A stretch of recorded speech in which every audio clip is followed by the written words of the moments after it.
Welcome back, or welcome if you're just joining us. It's the France 24 debate. We're speaking on a day when Turkey's president, Recep Tayyip Erdogan, went to Tehran, honoring a date to go there for an official visit. This just 2 weeks after he blasted the Iranians over what he perceived as their involvement in Yemen, the Iranians who deny backing the Houthi militias there, and amid fears of a more broad proxy war. We've been talking part one of our discussion about the pragmatism of President Erdogan with Mehmet Oyçu, who chairs the Global Resources Partnership, a former Turkish diplomat. He is with us from London. We're joined from Berlin by Safak Bas, researcher into Turkish-Iranian relations. Here in the studio, Emre Demir of the French language edition of Turkish daily newspaper Zaman, and Jana Jabour of the French Political Science Institute Sciences Po. Jana, before the break, we were talking about how Erdogan is having a rethink of the way things have gone in the region the last 4 years. Do you remember when the Arab Spring began, Turkey was hailed as the model for the Arab nations? Well, Turkey took very, very wrong policies in Egypt and in Syria. Turkey thought that it could remodel the region, and it discovered that actually Arab people were not at all looking for a model, and they were trying... Remodel the region? Isn't that a bit unfair? I don't think so. I think that Turkey realized that the Arab Spring was Turkey's moment, or was Ankara's moment in the region. And it was really the time for Turkey to rearrange or reorder the region the way it wants. So I don't think this is an overstatement. Safak Bas? Well, I think... Yeah. Safak Bas, do you agree? Hello. Yeah, well, actually, I agree. I think... Turkey realized that the Arab Spring could be the opportunity it was looking for a long time to remodel the region along its own interests, and but unfortunately the foreign policy of Turkey was not really the best one. They endorsed the wrong allies, for instance the Muslim Brotherhood, and by doing so they lost a lot of important allies in the region. So yeah, I think the Arab Spring was pretty much a moment in which Turkey could have made better, but they didn't. Mehmet Oyçu, Turkey's Yes. president, do you agree that he's now having a rethink of his past policies? Well, definitely Erdogan, as a pragmatic political animal, he is rethinking his outreach in the region. In the past, it didn't work. But I should remind you that until 2011, Turkey as a soft power was an inspiring model for the region. I think using the word that Turkey wanted to remodel the whole region is, I think, a too big word. What Turkey was trying to do is to inspire the rest of the Middle East and the Gulf and to adopt a more humanitarian, more democratic and more liberal system. And Turkey was on the way to create a free trade zone in the region, removing visa restrictions and really creating a sort of what EU tried to do in Europe. But Arab Spring has changed that. And also Turkey bet his wrong horses. Turkey has bet on the wrong horses. And this is not only Turkey's mistake, but also the way things evolve in the region was different. However, we should never also doubt the fact that Turkey, no matter what happens, no matter whether it was successful or failure, Turkey is a regional power to reckon with. It is the biggest regional power, with its economy, close to $1 trillion of GDP, with its military, second largest in NATO after the United States, with its cultural, linguistic, and religious hinterland. No doubt Turkey is the largest regional power, and it wanted to assert its power in a way that actually went beyond its expectations. And I think that's a critical issue that we have to bear in mind. No matter what happens, Turkey will continue to be influencing and shaping the course of events in the region. It cannot stay indifferent to what's happening because it has significant interests, politically, security-wise, trade and investment matters. I think another issue that I want to mention, if you would allow me, with regard to Iran, again, another reminder, Turkey was a great ally of Iran until 2011. Remember also the nuclear deal that Turkey and Brazil tried to forge in May 2010. Then the West, of course, rebuffed that, but Turkey was a close ally. In today's world, it's not only Erdogan acting pragmatically, it's also Rouhani, President Rouhani, acting in a very, very pragmatic way, because he needs no enemies, he needs no rivalry.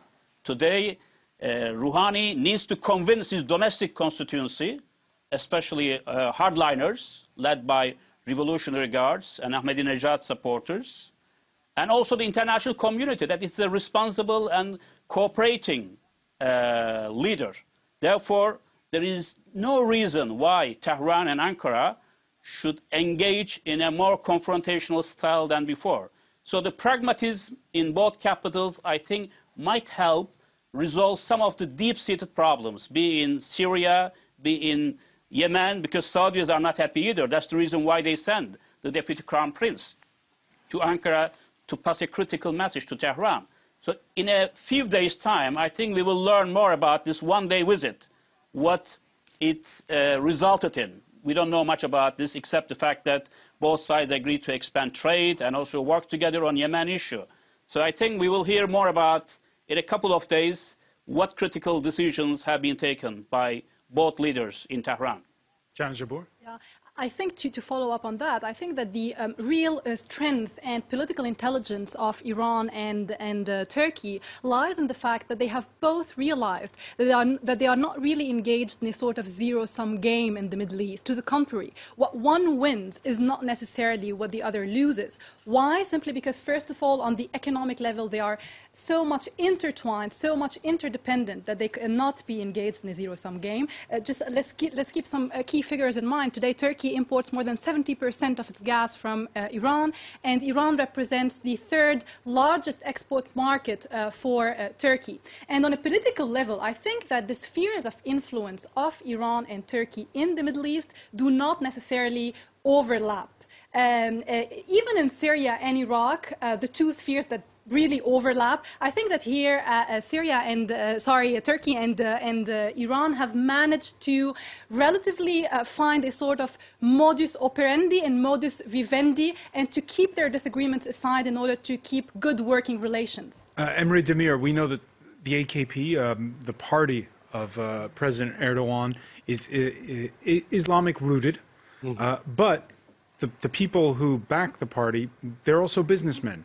And we're approaching a general election in June in Turkey. Would you say that there what matters most is being able to do deals? Of course, the economy is the most important factor for Erdogan's success, and he will probably win. Among his supporters? Yeah, of course, in Turkey too. And it is quite important for Turkey to have some new deals to a dynamic economy for the region, because Turkey desperately needs some money investment right now. Of course, we've seen a lot of foreign banks, Western banks, retreating from Turkey. In fact, I heard there was a call today when he was with Rouhani. We should do more deals in local currencies and not so much using the euro or the dollar. Of course. He's searching. So he certainly searched some local markets to export. For Turkey is an export economy. Exporting goods is very important. And to follow up Jana's idea, it's striking to see the difference between Iran and Turkey. 5 years ago, Turkey was the country with close to the West, a moderate leader, a moderate party. We were talking about Turkish model. And Iran was Ahmadinejad's Iran, close to the Western world. It's like the two countries switched the roles. Iran is much more... Well, hang on, aren't you going a bit fast here? No, I don't think so. Erdogan is much more Ahmadinejad right now, and Rouhani is much more Erdogan of 2011. I'm not sure he would be happy to listen to that. Of course, I Erdogan think is not that's very happy. too far-fetched. Go ahead, Mehmet. Yes, I think it's too far-fetched to say that Iran will be replacing Turkey in that way. what I believe is that... Nonetheless, it does change. It does change a lot of parameters. The fact that we've had this breakthrough last week in Switzerland, that could mean the lifting of sanctions against Iran. Well, I think this is going to be a very good thing for Turkey as well. If the sanctions are lifted, there will be more and more business opportunities, as you say. I mean, the Iranians and Turks are merchant nations. They know how to trade with one another. In the past, though, we had bitter experiences with Iran in terms of, major Turkish firms winning significant infrastructure projects, be it Tehran Airport by TAV, and also telecom projects by Turkcell, and Revolutionary Guards, which have significant business interests. They cancelled all these contracts. So Iran is not an easy partner to work with. And also the other issue is what happened in Lausanne will have to be detailed out, hammered out by 30th of June, because this is a framework agreement. And if Iran will follow through and stick to the framework agreement, and a final deal will be hammered out by 30th of June, I think there will be lots of business opportunities coming. Between Turkey and Iran right now, trade volume is around $14 billion. 10 billion Iranian export to Turkey, mostly gas, and 4 from Turkey. So there's an imbalance in trade. So Erdogan has every reason to push for a $30 billion volume by the end of this year, which I find very unrealistic. But of course, it's going to play into Turkish medium and small-sized enterprises as well. They are very keen for cross-border investments and trades with Iran. So investment trade focus is one of the biggest issues. You can talk about grandeur, geopolitical sphere of influence and rivalries, but what matters to business group especially are what kind of deals and transactions they can forge together. And we will expect more of this in the short to medium term between Turkey and Iran, as well as the Western multinationals working with Iran via their Turkish operators. Jan Jabour? Well, I think that there is an energy dimension that is crucial here. With the lifting of the sanctions on Iran... Turkey more than ever will become this sort of hub, right? Exactly, for all the pipelines that will be coming through. Exactly. So Turkey is actually waiting or looking forward for a potential contribution of Iran into this TANAP project. So the TANAP is the Trans-Anatolian gas pipeline, which is a pipeline that is supposed to transport the gas from Azerbaijan to the European markets through Turkey.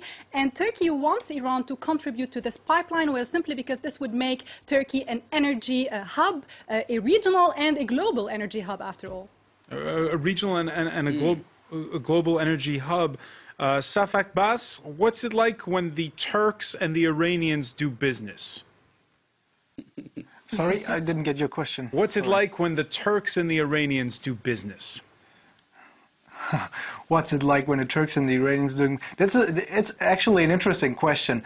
I have to say that during the sanction regime in the past 10 years, Turkey still had important economic relations with Iran, and Turkish businessmen still have some kind of leverage in the, within the Iranian market. So I think, to follow up to my previous speakers, with the nuclear deal sealed by the end of this month, I think this relationship will evolve, and Turkey is rightly pressuring Iran to open up its market. I mean, if you listened up to the press conference earlier today, Erdogan harshly criticized this so-called bureaucratic oligarchy who is still putting obstacles in the way of increasing the trade volume, and I think and for him, the oligarchy was where? Was the oligarchy in Iran, or the oligarchy was in Turkey? He was criticizing the bureaucratic oligarchy in Iran when he mentioned the problems that occurred in the past months in the transportation sector. So I think there are some issues to resolve, and if both sides find a solution, a mutual solution to solve these bureaucratic problems, I think it will be pretty easy to increase the trade volume, which will be advantageous for both sides. Mehmet Oyçu was mentioning a moment ago how their businessmen are, of course, rooting for better relations. what about the general population? Recently, Erdogan accused Iran of trying to dominate the region. Tehran's top diplomat then accused Ankara of fueling instability. But after last week's breakthrough in Switzerland, Mohammed Javad Zarif was all smiles for all of his neighbors. Let's take a listen. We are not after hegemony in the region. We are after friendly relations with our neighbors in the region. We consider the security and peace of our neighbors in the region our own peace and security. All right, Mehmet, you told us how businessmen feel. How do ordinary citizens feel when they hear that kind of message in Turkey? Well, in Turkey, I mean, one should accept that Iranians are more subtle and more diplomatic in their approaches. I don't have any slightest doubt that Iran is infiltrating, expanding its sphere of influence in Central Asia, in the Gulf. We know what's happening in Saudi Arabia, eastern provinces, Bahrain, Qatar, and Kuwait. Also in Iraq, de facto now, especially south of Iraq, is under Iranian domination. And therefore, the general feeling in Turkey is that Iran is making advances in a very discreet and subtle way, while Turkey is talking. It's a talking shop, and Erdogan, as we discussed before, he speaks up his mind without caring much about the diplomatic language. But one area, one significant area in which both sides have closer economic interests, beyond Syria, Iraq, and other issues, is energy, as the previous speaker talked about. And this is very close to my heart as an energy businessman. And the energy game in the world has changed. The players and the rules of game also change. Now in gas, there's a glut in the market. There will be more players coming on. Iran is no longer in the picture right now. It has the second largest reserves of the world, especially in south parts. But it will take a long time for Iran to mobilize its resources, produce them, and make them available for export. Until then, there will be huge abundance of gas in the international markets. And for Southern Gas Corridor, linking it to it, of course, it's one of the options on the table, which Iran wants desperately. But you have now Turkish Stream, which will bring about 63 BCM of gas altogether, 10 for Turkey and 53 for Europe. Then you have Azeri gas coming, about 16. There will be more, about 30, 35. Turkmen gas, Kurdish gas, East Mediterranean gas. So Iranians will have a hard time competing with them because right now they are selling Turkey gas at the highest price, about $18 MBTU, while it is about $6 from the Iraqi Kurdistan. So yes, it will be great to join forces and also carry Iranian gas to high-value international markets, but it's not going to be easy. So Iranians have to first relax and improve the business environment so that IOCs could come and invest in Iran to produce more oil and gas. Right, and this is going to upset the whole international market. We already saw, when the news came for the deal in Lausanne, the oil prices started to decline again because there will be more production coming to the market from Iran. So this is a very complicated picture. But I believe that Turkey and Iran could work together. Turkey could provide also an access to Iranian crude, not only from Basra, but also from Ceyhan, where we have deep sea ports. And also Black Sea. In exchange for that discount that you're talking about on the price of natural gas.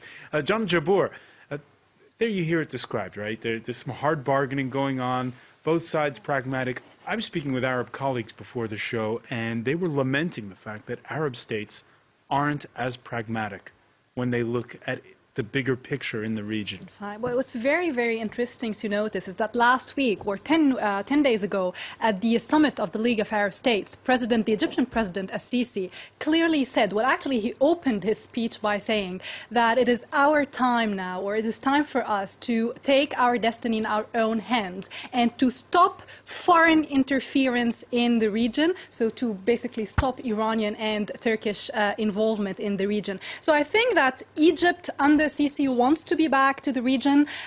Sisi wants to, let's say, provide some sort of regional leadership. He wants to endorse the role of Gamal Abdel Nasser. He is using this Arab nationalist rhetoric in order to keep Turkey and Iran aside, let's say. So I think in 5 or 10 years, I'm not sure that Turkey and Iran would still be the stars of the region if Egypt is back. Of course, that's a long ways away. Emre Demir. Well, I should add that it is true that the whole region is shrinking, Turkey is shrinking, Turkey's diplomacy is shrinking, and there's a large field available for Iran, Iran's diplomacy. A globally more legitimate Iran after this deal may also emerge as a solution partner for Western powers, for United States. Which could ease the tensions in Syria and in Yemen? Well, I think that it will create some kind of two leading actors in the region, with Riyadh and Egypt alliance against the Iranian regime. So there will be maybe two leading actors in the region, which will shape the region, I think. Safak Bas, you agree? Yeah, I think they're right.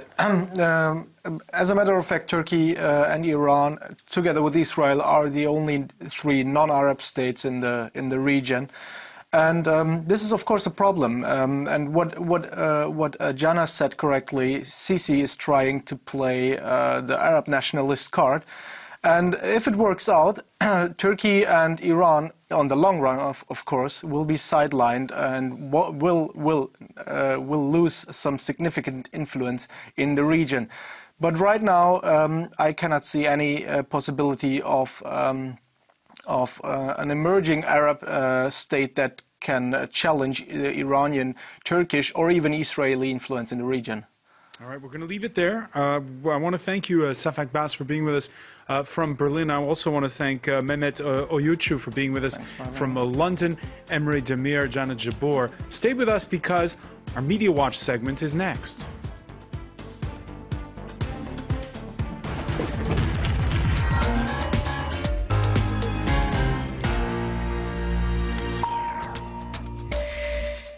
And we say hello to James Creedon. Hi, Francois. We're taking a look on Media Watch this evening about social media and Google and their particular positions in Turkey at the moment. A lot of headlines in the last 24 hours about threats of social media and indeed Google being banned. Indeed, temporarily, Twitter and YouTube were taken off the Turkish web yesterday. And indeed, we saw today that Google complied with requests from Turkish authorities to remove links to the images of the slain prosecutor, as the New York Times headline puts it here. The Turkish authorities were very clear about this. They wanted the images of Mehmed Selim Kiraz, who died after leftist militants took him hostage in Istanbul last week. They wanted those images to be removed. So I suppose it's a debate that comes back a lot at the moment. You hear it as well about Daesh. And critics saying it's a dry run for censorship ahead of the elections later on. That's right, and I suppose on the flip side, others saying that it's a form of propaganda that should be taken off the internet for certain organisations. In any case, just to show you some of the reactions, when will Google be banned? It was the second most popular search in Turkey yesterday. A lot of concern it being expressed on Google about whether Google will be available, right? Next up, Turkey comes fourth on Google suggestions for Twitter ban after China, Vietnam and Iran. Great accomplishment. I think that's a little bit ironic, that particular tweet. And this was an image that was circulating as well. I'm not sure if that's ironic or not, but that essentially says VPNs, which allow you to get around firewalls. What is it? I think it's translated up here. I don't use VPN because I'm Muslim. In any case, they were supporters of the ban, right? Social media in opposition to blame for protests, says Turkish PM. That's a headline going back to June of 2013 during the Taksim Square protests. So Erdogan has a long history of being very vocally critical of social media. Twitter, he apparently said once. And another quote about Facebook: "We won't allow the people to be devoured by YouTube, Facebook or others." So there you go. He certainly has a very strong stance against these social media. Here's Turkey's official news agency reporting about that that Google has 4 hours to remove those links. So it did get a lot of comments online. Here's a sentence that summarised freedom of speech in Turkey, says that comment on Facebook. I think, again, critical of those moves by the Turkish authorities. Withholding information is the essence of tyranny, says one image that was shared on Twitter in regards to this. Control of the flow of information is the tool of dictatorship, a quote by Bruce Koval. So there you go, Francois. That's some of what we're seeing coming across online regarding this. Countries, and then I suppose a lot of people making parallels between Turkey and other maybe more authoritarian countries in terms of the Google bans. But Google did quickly comply, I suppose, so you could say that perhaps some criticism could be levelled at them as well, and similar criticism that they get in China. And again, it really is an issue in the age of social media. What do you show or not show? Right, indeed. And who should censor the authorities? Whose job is it to decide? Exactly. Anyway, we'll finish with this. Google in the new Turkey, as Erdogan likes to call it. This was one suggestion for a Google Doodle. Perhaps they could have picked a nicer photo of Mr. Erdogan, but I don't think that was the point. Okay. James Creedon, many thanks. I want to thank our panel once again. Thank you for being with us here in the France 24 debate.